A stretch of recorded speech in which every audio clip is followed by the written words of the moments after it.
Yeah. All right. We got it working. The powers that be were trying to not make this happen, but we're here and we should be live now. Let's verify the liveness. Let's see. Do you see it? I'm scrolling. Oh, there it is. Live. I'm looking at myself looking at my phone. All right. So, anyways, this is episode 3 of Ask a Jazz Dude. They're trying to shut us off, but they can't stop us. This is Paul Roberts. The shutdown has failed. Yes. We're like the government. Right. Yeah.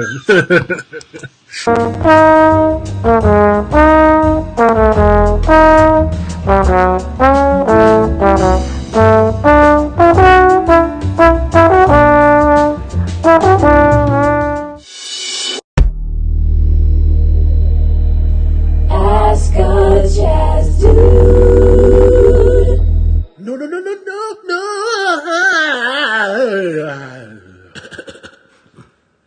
Let's start the show. All right, let's start the show indeed. All right, ladies and gentlemen, this is great trombonist, great pianist, great arranger, Paul Roberts, even better guy. So for the people out there that don't know about you, Paul, tell us a little bit about yourself. Well, pretty much lived here in Kansas City since I was in junior high. Went to junior high and high school at Bingham Junior in Southwest. Went to UMKC, studied trombone for a while, and then I went into the Marines back in the 90s. Got out, came back, did a degree in music composition, and I was in the Army as a staff arranger. And then I got out about 2005 and came back here, and I've been writing and playing pretty much ever since then. Cool. All right. My life in 2 minutes or less. Nice. No, that was great, man. That was great. Lamar Harris just joined. Episode 2 was featuring Lamar Harris. He's a great trombonist from not Kansas City, St. Louis. So, guys, if you don't mind, share the live video, comment so we can get. The more you do that, the more it shows people that we're live. It'd be great to get 100 live viewers. By the end of the show. Even dead viewers, we'll take those. Yeah. All right. So, I arrange too, so I'm always very interested in people's process and their arranging, but also your story. So, how did you actually get into arranging? Well, when I was in junior high, we had our final 8th grade concert, and the Southwest High School stage band came and played, and at the time it just blew me away. I hadn't heard anything like that live. I hadn't, other than going to orchestra related kind of concerts, I hadn't really seen anything like that. And I wanted to be in that band, and they said freshmen usually didn't make it, so that made me just want to hunker down and practice. Right. So I just started. We didn't have the internet back in 1980, so I had to go out there and just buy vinyl records, these things that you put on your turntable and listen to music. Right. And so I would just, this kind of got me in my habit of how I buy records. I would buy a record by one guy and wow, I like that. I'll buy a bunch of that guy. Right. Yeah. So of course, being a trumpet player first before I got the trombone, I discovered Maynard Ferguson. So like many other young impressionable brass players, I was blown away by that. So I got all the old 70s Maynard Ferguson stuff, and I was kind of digging how the voicing sound and things like that. And then I discovered Rob McConnell's big band. Oh yeah, in particular the Present Perfect album, and the second track on that, Everything Happens to Me, starts with these really dense cluster chords, and I was just like, wow, I don't know what's going on there. It was, blowing my little tweeny brain harmonically away. I was like, I have no idea what's going on there. I just hear these clusters of sound, and that really attracted me to the music. Right. So it was just that curiosity of wanting to just learn more about it. And so I didn't dive into the Glenn Miller band stuff. I sort of dove into mid-70s era big band stuff. So. No, that's 60s and 70s for me. That's huge. What's up, Eddie Moore? Eddie Moore was Hey, Eddie. Eddie was guest on episode 1. First episode, so it's good to see you. What's up, Clint? Clint Ashlock, another great arranger, trumpet player here in Kansas City. Yeah, I just had a meeting with Clint this morning, so we got some things on the horizon. I got your email. Yeah, so as we're talking here, I'm going to ask Paul some questions. What's up, Kurt Wheeler? Great tenor saxophone player in town. I'm going to ask him. Clint says hello, guys. Check this out. There's Clint. It's Clint. It's like the weatherman, and we're going to have some Clint Ashlock here in the Midwest. Now, right, Clint. Yeah. So anyway, yeah, we're going to. I'm going to ask Paul questions, but at the same time, I want you guys to start typing in your questions, and we're going to try to get to most of them that we can. As long as there's no math. Math. I told there was no math. Even though, our topic is going to be about arranging, which we're going to get to here, you can ask Paul or me about anything. We want to keep it loose, keep it, off the cuff. So anyways, got into arranging. And then, so tell us a little bit. You got to study with Bob Brookmeyer a little bit. So yeah, he was, one of the best arrangers ever. So tell us a little bit about that.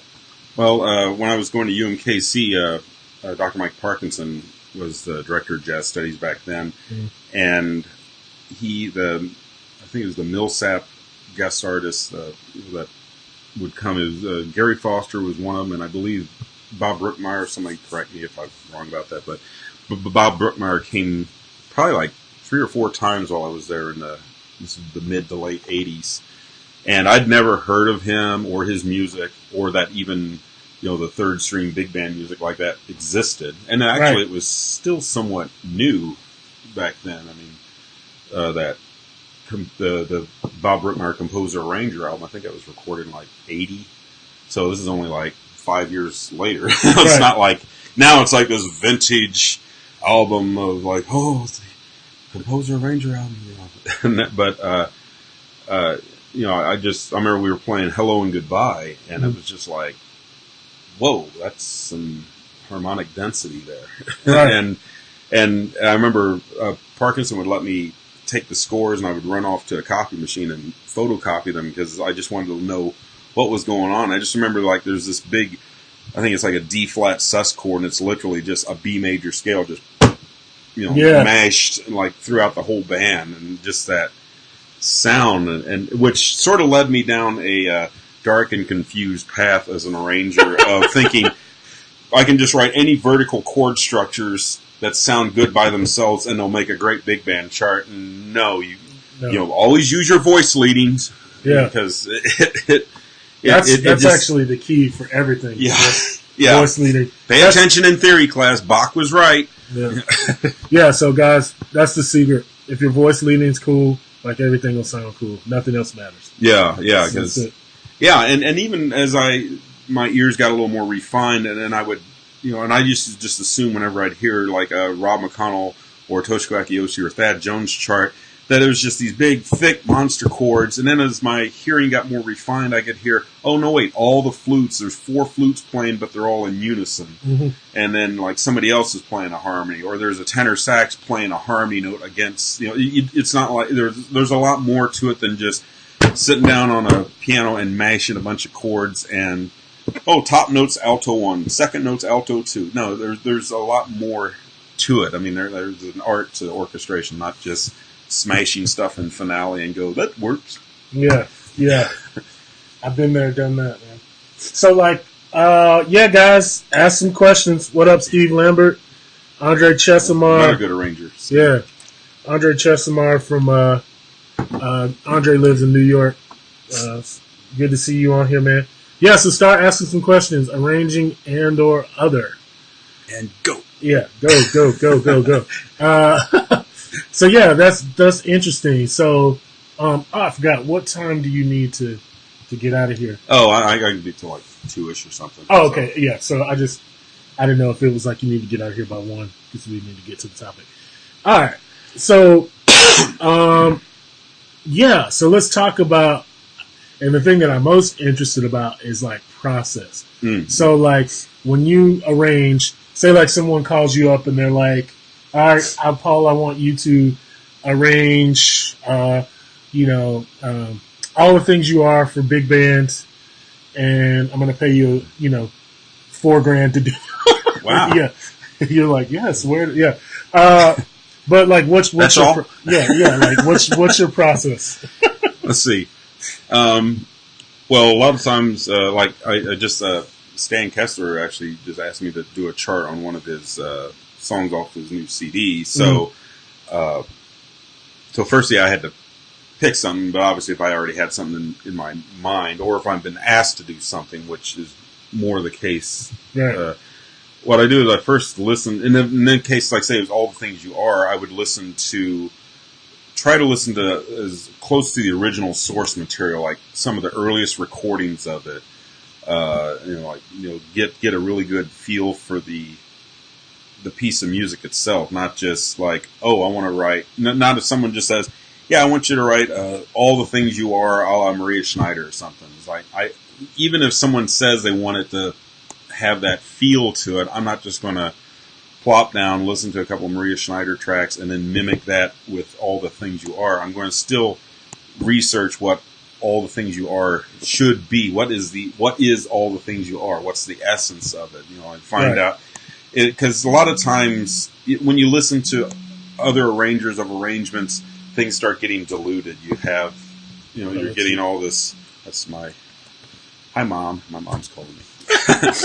But that's the you get diluted and you get away from the source material, and then you end up with something that doesn't have any honesty to it, I guess.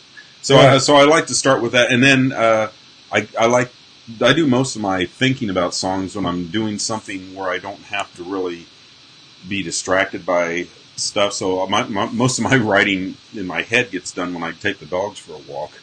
I'll just go walk the dogs and just, I'll just think, how do I want to do it? I want to do it as a samba? Should I do it as maybe I should make it in 7/8, or do like a big band version of the Brad Meldau cover or something like that. Oh, that'd be there's and then I might. Sometimes there's been times when I was stuck with being tasked to write a chart, especially on short notice, and just random inspiration. I had to write a chart on a song from The King and I for a Kansas City Jazz Orchestra show we did ago, and I had like a day to do it.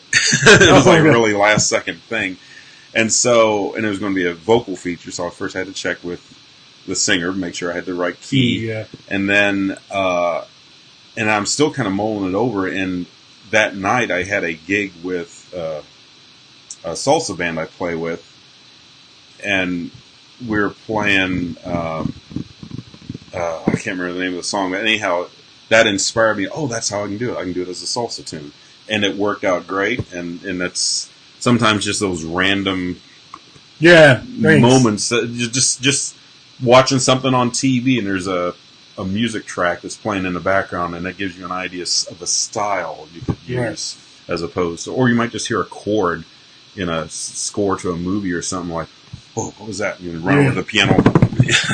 Finally, I have it. I have my intro. Or you call up that little 9-year-old kid that can hear, Hey, dude, what chord is this? That's a E major 6/9 flat 11 with an augmented root. Yeah.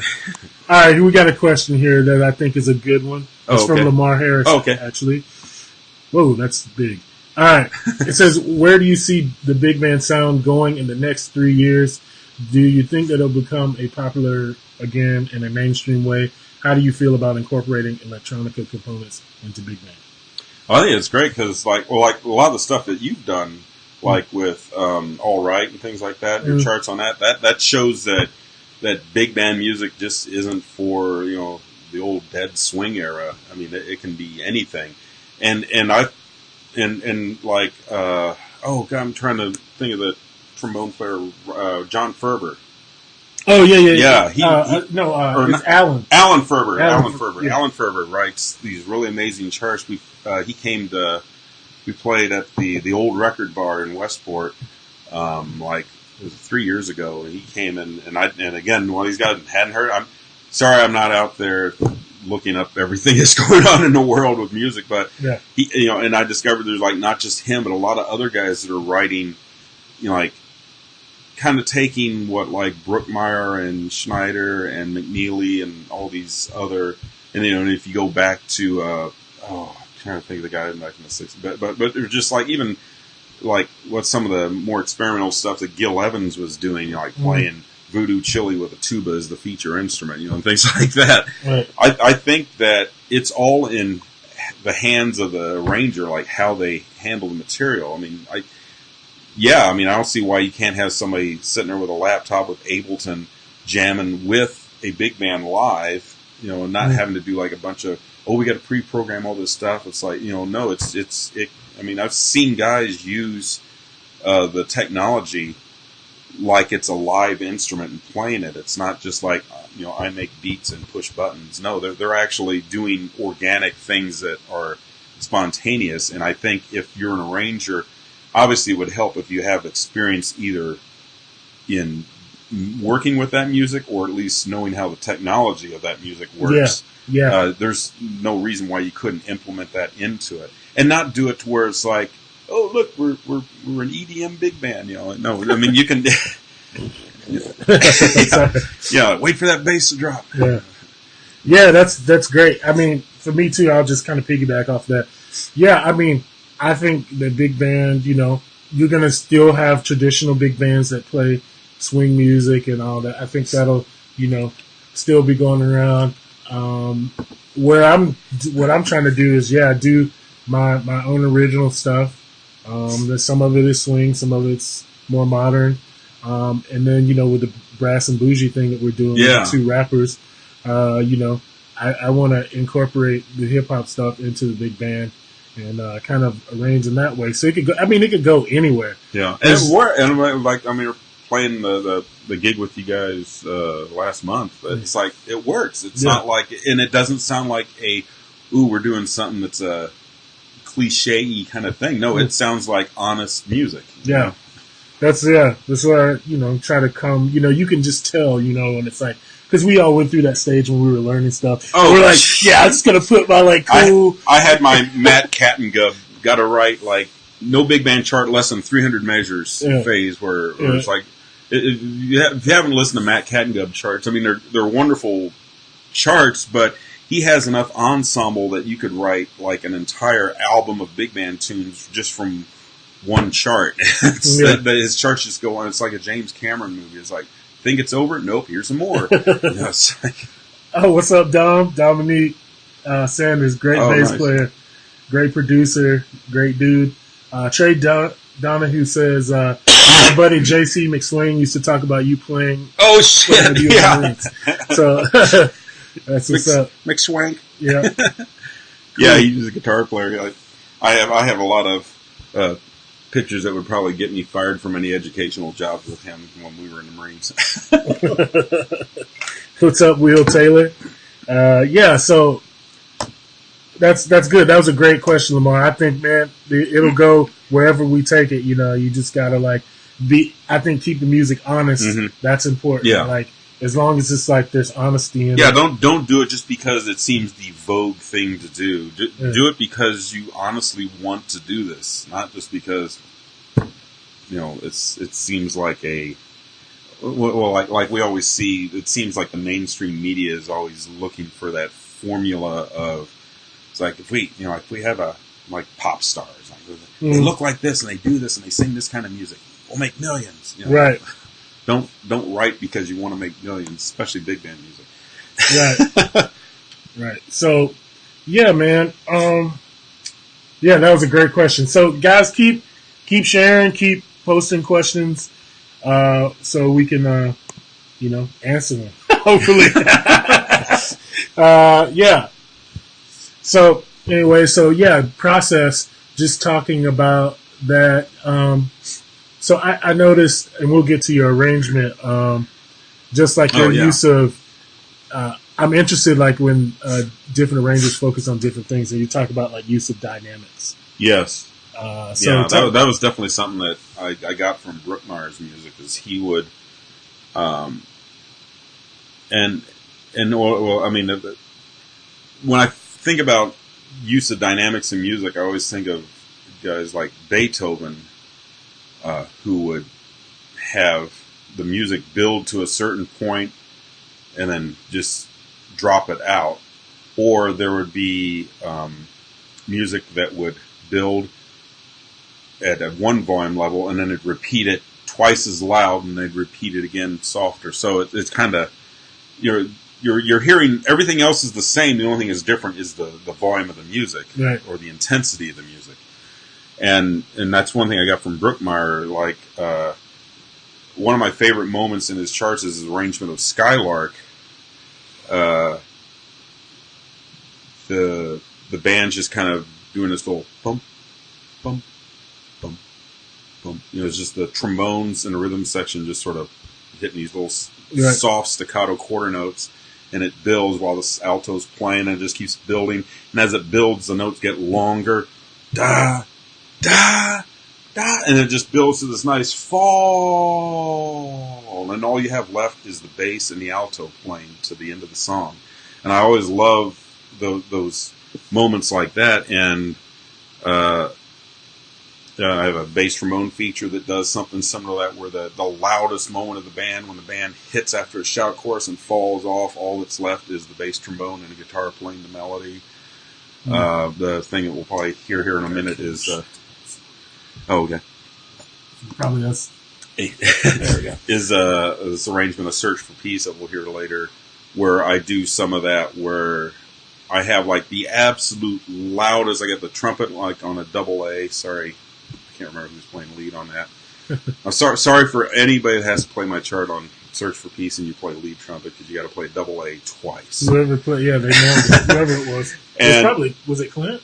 No, that was. I'm trying to remember. It was the Boulevard Big Band. It's on.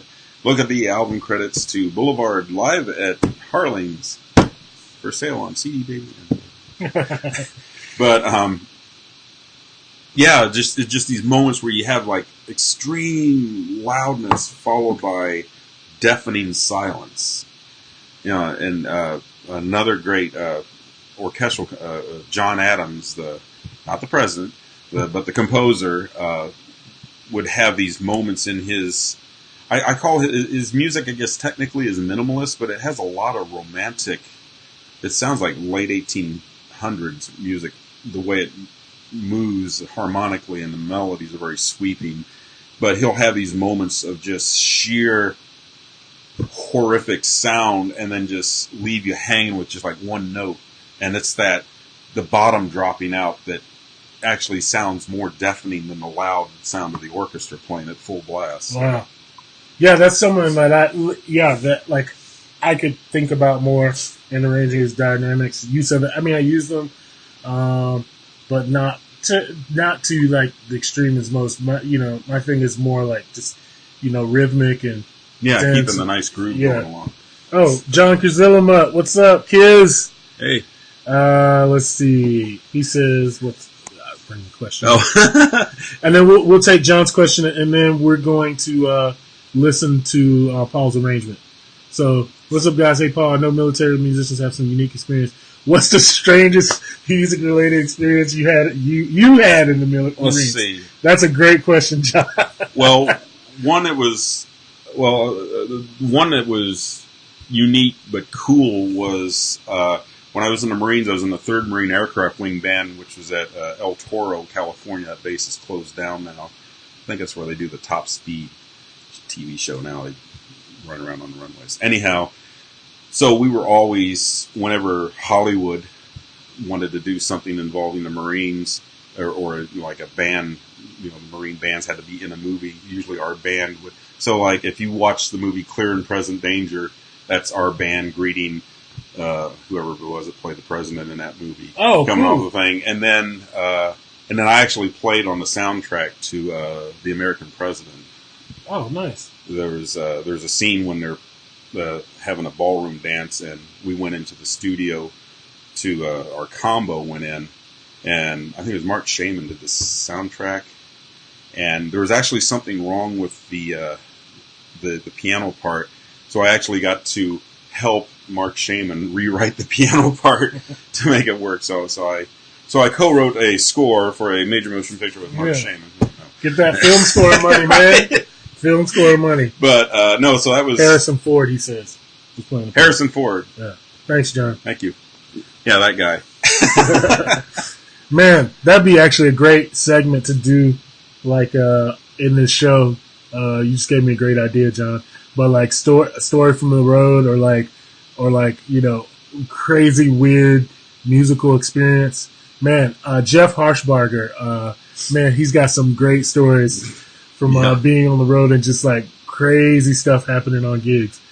So definitely gonna have Jeff on here soon. And John, you're more than welcome to come on here and talk about some drum stuff. All right, so keep the questions coming. We're going to now play an arrangement. Since our topic is arranging, we're going to play an arrangement from Paul here. McCoy Turner's Search for Peace. Great tune. I played that on my either junior or senior recital when I was in college. Great tune.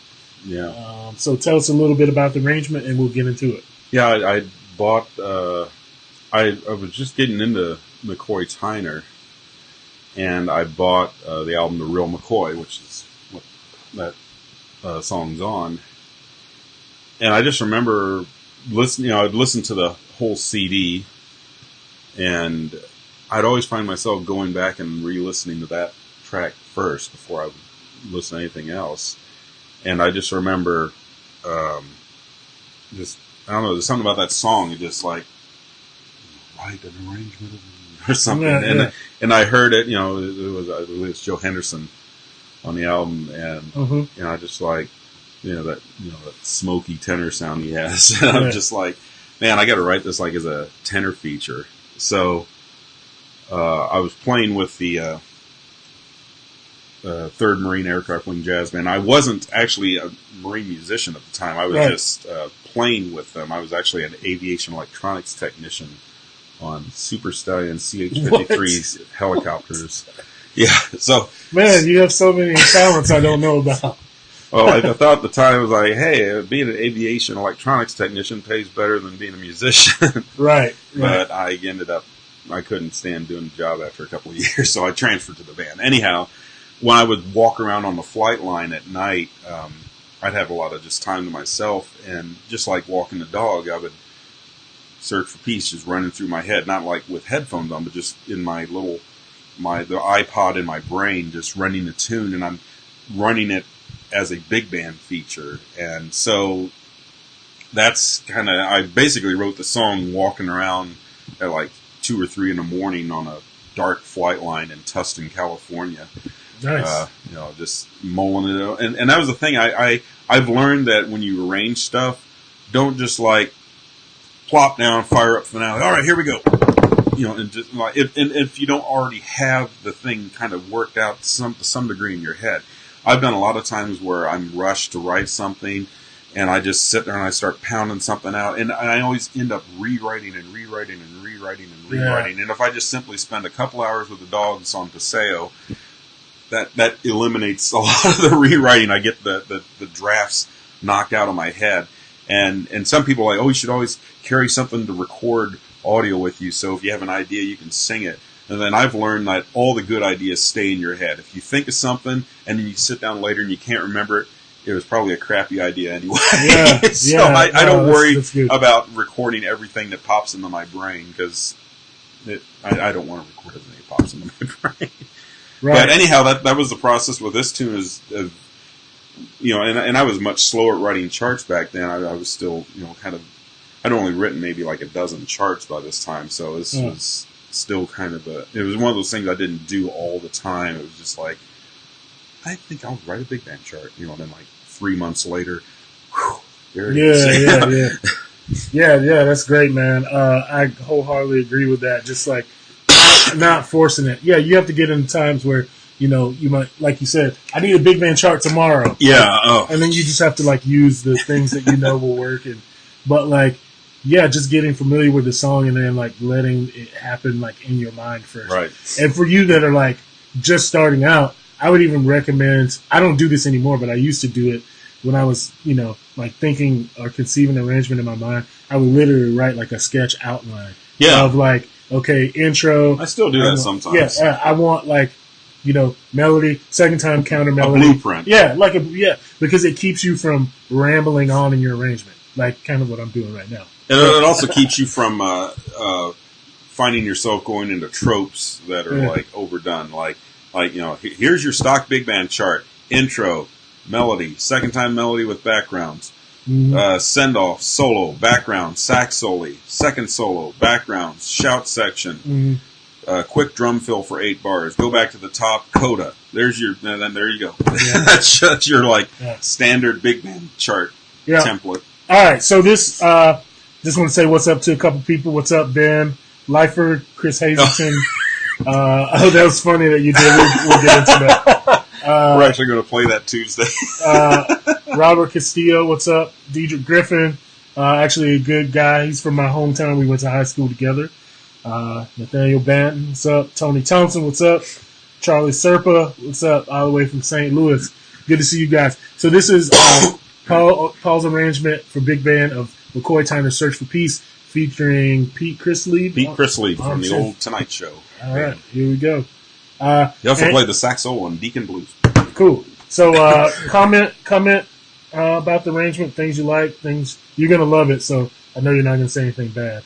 Yeah. I might. Yeah. So here we go. And then we'll talk about it. Maybe.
All right, we're back. Yeah, Clint. I I think that was Danny. we were just talking about the lead trumpet there. Yeah, we probably.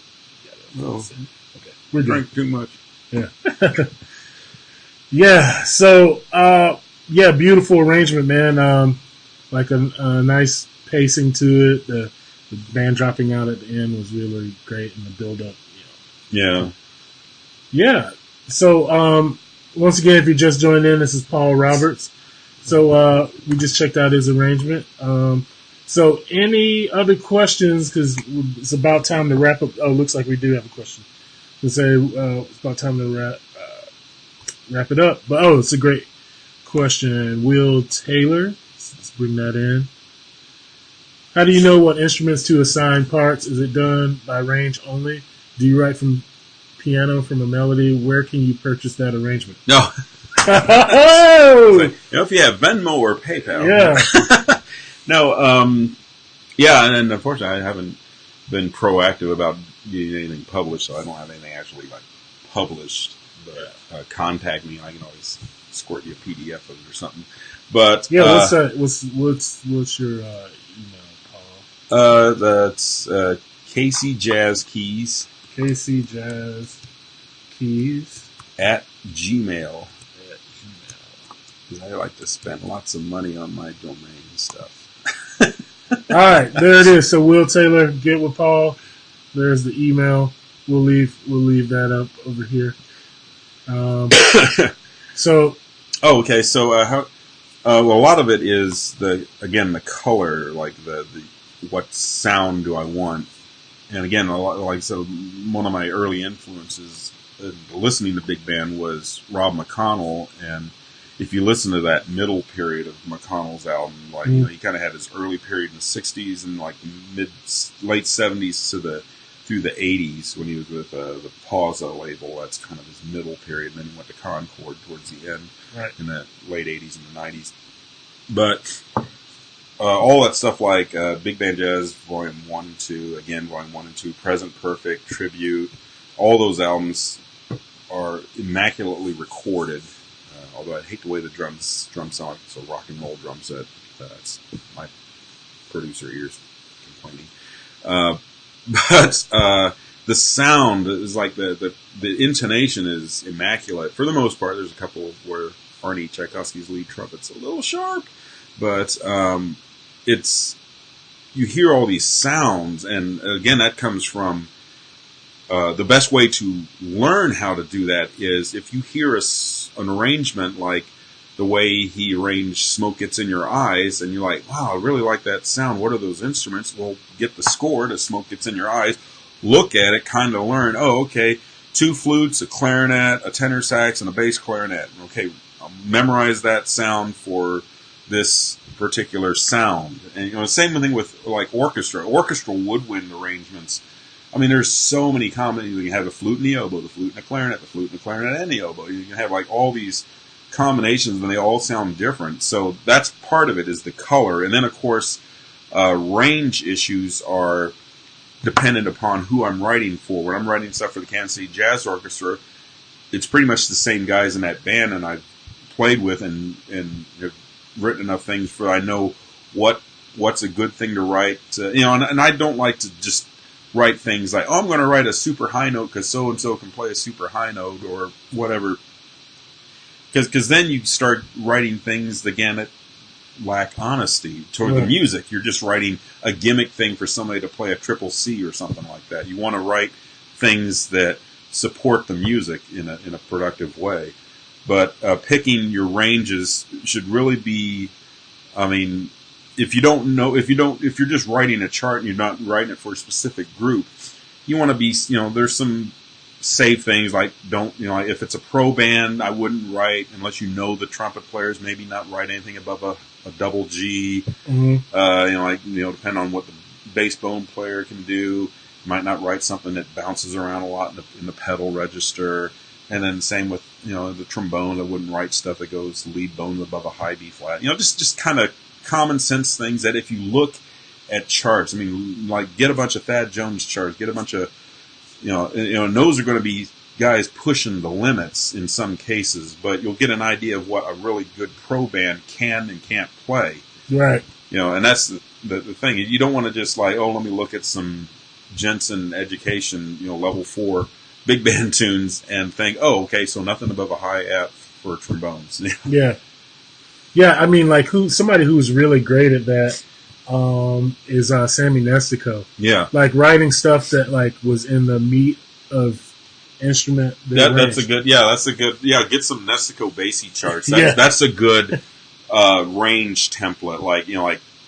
Like survey, I remember in music ed classes we would look at the piece of music and we'd write what's the highest note the trumpet plays, what's the lowest note the trumpet plays, and take an average, and that's how we based our difficulty score for what the piece was based on, besides rhythmic difficulty and things and harmonic. And then you also have to worry about your harmonic density. Harmonic density is how many notes you have in a certain range, and if you have a lot of one thing you want to watch out for, and this affects the color, is say you want to write like a really dense.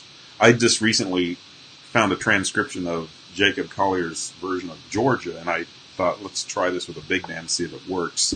Mm. And the first draft of it, which we played, I guess it was last week, I didn't really do a lot of restructuring to it. I just kind of wanted, let's just throw it into finale and not do too much with it, see if it works. And it, for the most part, did. I know I could fix some things, but he has things where he literally has like an entire major scale, and you don't want to do like these 4 notes in the trombones, these 4 notes in the sax is sitting on top. You want to kind of interlock them a little bit. First of all, instead of having like C, D, E, F, you get C, E, G, B, and then you got D, F, A, C. So you get the sax is playing a D minor 7 chord, the trombone playing a C major 7. Within the sections, they can hear that and tune it better. And then when you hear them together, you still get that, just matching all the white keys on the piano down sound. But it's easier for them to play. That's the tricky thing, is not coming up with interesting and clever things to write, but writing it so that it'll result in a successful performance. Because you can write even the simplest thing, and if you write it really badly, it's going to sound badly. I'm very bad about that. Don't take my advice. Sometimes the stuff I write is hard to play. Well, even McConnell stuff. Yeah. I remember like Rob McConnell stuff when you would play it with like a reading big band, just like a Tuesday night band or something like that. It often, unless the band has played it numerous times, doesn't come off that easily. You got to kind of work, unless you play a lot of McConnell stuff. It sort of is not user friendly, I guess would be a way to describe it. Mike Corrigan goes, what instruments would be good to voice around a bebop bagpipe solo? He's like, dude, Georgia would be a great tune to feature pipes. Come on, Paul, make it happen. Oh, if anybody could, Paul could. What are pipes like? Is it like an A Mixolydian scale or something? I can't remember what pipes. I have no idea. I had a friend of mine that played pipes in a military band, and I was asking him out of curiosity once what the scale was. Man, there was a voicing that Thad Jones, because Thad Jones is like, for me, like, the sax writing, it's crazy. I got a lot of stuff from Thad, and it was on a dominant chord. What's the tune? 3-in-1. 3-in-1, yeah. Yeah, and man, like I never would have thought of this, but he basically voiced the part where it's like, right, and it's like the diminished scale. He voices every note in a diminished scale for a dominant chord. It's like, when you play on a dominant, you can play the diminished scale. So why not have that as a voicing? And it's like the way he constructed it was. Because you essentially, because the diminished scale or the octatonic 1 or 2, whatever version it is essentially 2 fully diminished chords offset by a half step. So you literally could have like one group of 4 guys play like C, E flat, G flat, A, and then somebody else play like C sharp, E, G, A sharp, and have all 8 notes of the scale. But again, because just sounds like we're playing a fully diminished choo-choo train chord, and we're just playing a fully diminished chord up here, but they're offset by a half step, and that works. That's exactly how he did it. And the trumpets, he voiced one diminished chord. Sax is another one. Yeah. And then he linked it with the trombone, like a sharp 9, flat 9 voicing in trombone or whatever. It's like, So it's cool. I was like, yeah, you can use scale voicings. That's Yeah, I've done some fun, like when I just wanted like a big kind of polychord blah thing. Like I had trumpets playing like an A add 9, and then the saxes were playing like a B flat major 7, and then the trombones were playing some other. Like by themselves, they're like, it's very kind of a the guy that wrote a lot of the music. It was in 2001. Somebody Ligeti. Very like sound clouds of harmonic sound that in their own little spaces just make perfect sense, but you mash them all together and it's just like dumping all the paint in a bucket at the same time. It swirls up. But and then what was it? And then also doing that with very thin chords, like my chart on Stablemate has a spot where it's basically a C dominant chord going to an F minor thing, and I wanted this. I've always loved Randy Brecker does this with his harmonic palette, where he takes simple triads and puts them against bass notes that don't match, and so you'll have like an A major triad over a C bass, and that's like this dissonant sound because you got the C sharp and the C. But if you think about it functionally, what you're getting is you're getting the 13th, the flat 9, and the 3rd. So he's basically playing a government cheese version of a C 13 flat 9. There's no 5th, there's no 7. But you get that pure A major sound, but then you have this ominous sounding C. But then it resolves to the F minor chord. So, and I've read some things like, even guys like, like Jacob Collier that do these ridiculous mashes of chords. Some of his thought process is he'll find a leading tone, and he sort of sets that as the target. Like, I want to end on this E, so he makes the top line work for this. Everything else is going on and is just sort of this cluster. I do that all the time. And if you follow your voice leanings, you can make that work. If you just mash a bunch of random chords and your top note works, that's not enough. You have to have either like, that's the only thing sometimes with Jacob's stuff, I think his bass lines are a little too random. Yeah. I like to have, especially if you have something exploding harmonically, the chart I did on In a Sentimental Mood, the lead trumpet's going up, the bass is going down. Yeah. And then you're going from like a tighter voicing to more notes and more spread voicing, and it gets a bigger sound. And especially if you voice your chords, I mean, that's part of the problem of taking something like a vocal thing, like the Collier thing, and throwing it into a big band is, you can... I used to run into this problem sitting on the roads. I can sit there and play all these cluster chords on the roads when I would compose when I was in my 20s, and everything sounded great because you can drop your cat on the roads and it sounds great because it's just the sound of the instrument makes anything blend. But brass instruments and the saxes, they have all these overtones that ring out, and when you start playing these cluster chords, all those overtones get screwed up, and it makes pitch and everything just sounds bad, or it gets a harsh sound. So you really have to make sure that you're, you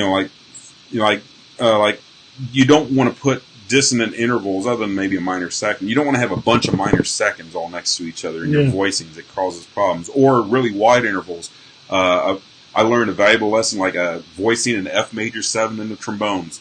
Don't go F, E, and then A, C, because that F to E it sounds fine when you play it on a piano. But, man, you be the third trombone player sitting next to a bass trombone player who's laying an F down, and you're like, I can't find it. Yeah. The only way I would use that, like, if you put it up that far, that's like, it's going to be weird. Sometimes if I want like a pop, like a punchy voicing, right? Like I'll put the E and the F next to each other, and then the A and C above that, just but for an effect, like a dense.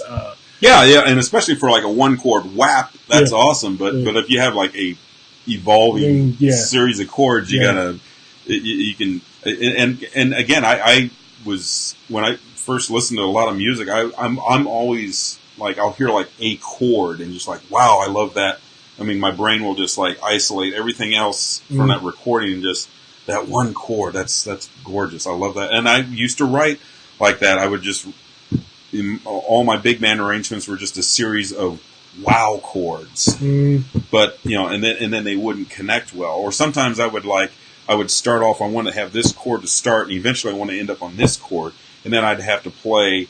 It was kind of like when you take like music classes and you have to write like counterpoint or in the style of Bach with all your part writing. You play, right? Okay, here's my authentic cadence.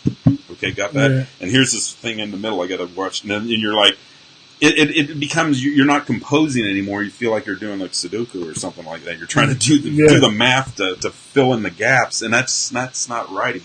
Yeah, it's not. I heard Thad Jones used to sit down and just like trumpet 1, trumpet 2. Wow. just and it's like, man, that's and that's and if that's the case, I don't know if he does that all the time, but or did that all the time, but.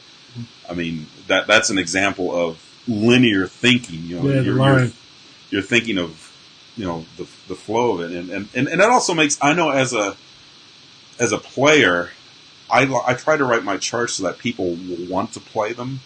Either you give everybody in the band something cool at least once to play. I used to do the same thing with like any orchestral or band stuff I would write. Is like give the trombone something to play. Don't just send them back there in the orchestra with 8,000 mute changes and 5 notes. We're not an effect people.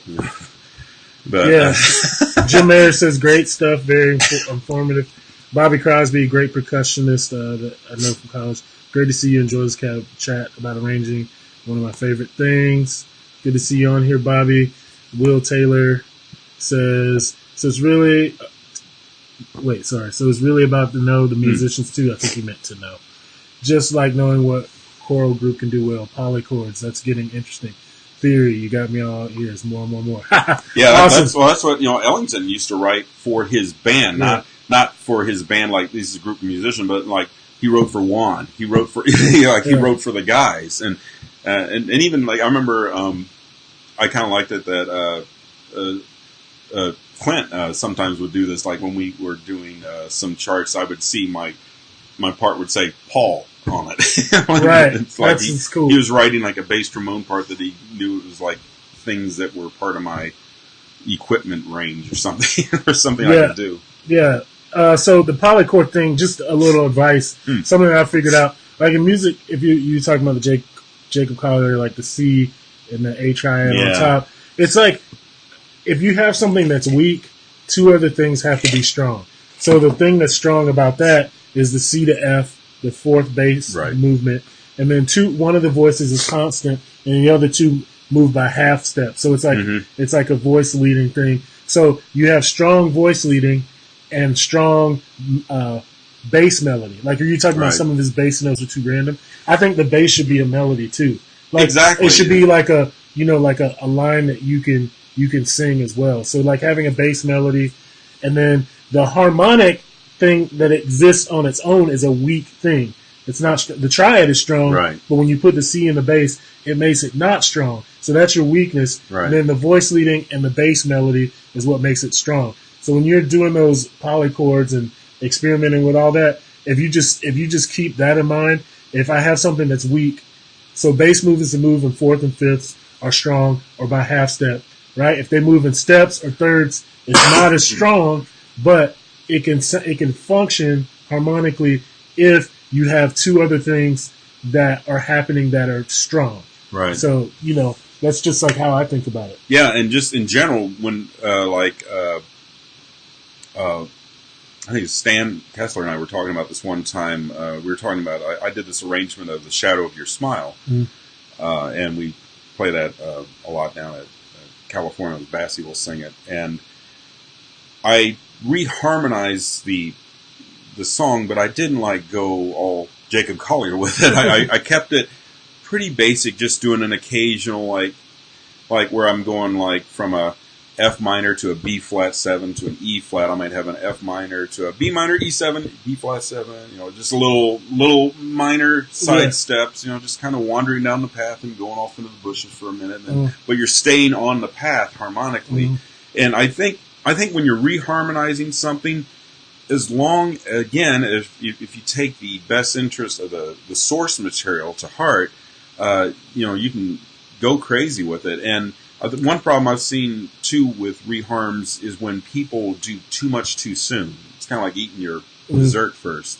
I did this chart on, what was it, In a Sentimental Mood, and all the way through the song, I always use the standard D minor,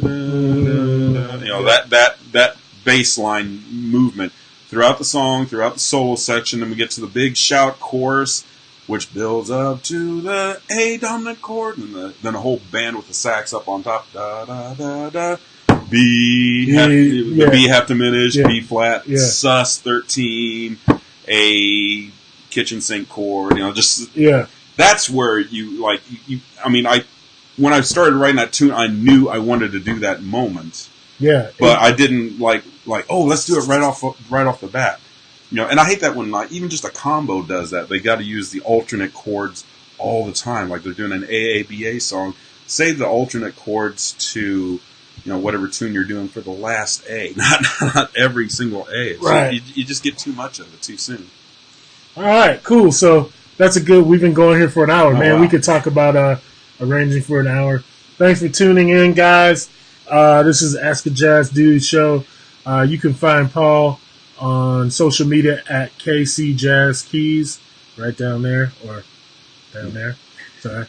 And you can find me, of course, you guys know how to find me at jazzbonist. If you wanted an arrangement, contact Paul about at kcjazzkeys@gmail.com. This has been episode 3 of Ask a Jazz Dude. We'll see you. Thanks again. Thanks for tuning in. And in the next month or so, we're going to move the show over to the Ask a Jazz Dude page. So if you take a second, just type in Ask a Jazz Dude, and the show will come up. And if you like that page, you'll get notified when we go live. All right. Thanks, guys. Thanks. See you soon.